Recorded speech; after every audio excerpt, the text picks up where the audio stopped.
بسم الله الرحمن الرحیم. په ورځني ژوند کې یا په څلورو ساعتو کې که چیرې ستاسو د اوبو څښلو لیول یا سویه برابره نه وي، نو آیا تاسو پوهیږئ چې ستاسو وجود به د کومو ناروغیو یا د شکایتو څخه برخمن شي؟ لومړی راځو دې ته چې د ښځو او د نارینه‌و د اوبو اندازه په څلورو ساعتو کې څومره ده. په نارینه‌و کې 15 پیالې د چای او په ښځینه‌و کې 12 د چای پیالې، یا هم په نارینه‌و کې 3.5 لیټره او په ښځو کې 2.5 څخه تر 3 لیټرو پورې باید په څلورو ساعتو کې تاسو د اوبو دغه مقدار نارمل وساتئ. د دې څخه باید تاسو اوبه کمې نشي. که چیرې اوبه کمیږي نو تاسو به څنګه پوهیږئ چې زموږ د اوبو مقدار کم شوی دی؟ ستاسو په وجود کې به یو څه نښې پیدا شي کوم چې درته زه اوس بیانوم. لومړی شونډې به مو وچې وي او جل هم، مخ به مو ګونځې وي، خطونه به پیدا کی او هم به وچوالی پیدا کی. د بدن بندونه به مو درد کوي. څلورم، وزن به مو زیات شي. پنځم، ژر به پوستکی مو د ډیر عمر لرونکو یعنی د بوډاګانو په شان ښکاره شي. ادرار به مو ژړ او توربخن ښکاري. همیشه به مو قبضیت وي. د دې څخه علاوه اعصاب به مو نارامه او تشویش کې به یاست.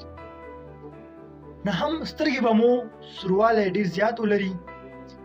او لسم، د بدن ستړیا او د سر درد به مو ډیر زیات وي.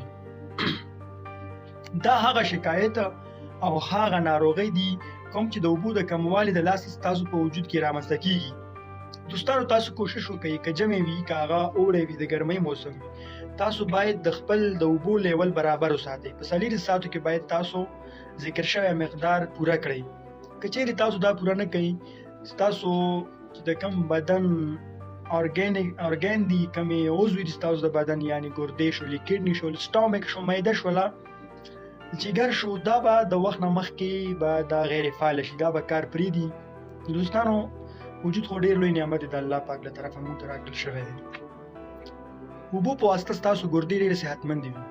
که چیرې تاسو اوبه ونه څښئ، ستاسو ګردې به ډېر زر د وخت نه مخکې فیل شي، رینل فیلر به رامنځته شي.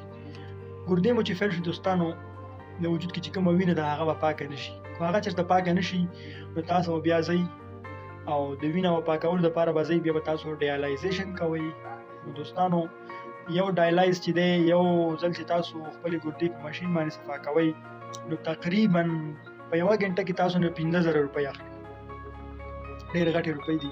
کوشش وکړئ دوستانو د خپل وجود ډېر زیات خیال وساتئ. د ځان قدر وکړئ دوستانو. خپل ځان ډېر پام وکړئ. ویډیو سره شیر کړئ ترڅو ټول خلک د دې نقصاناتو څخه خبر شي.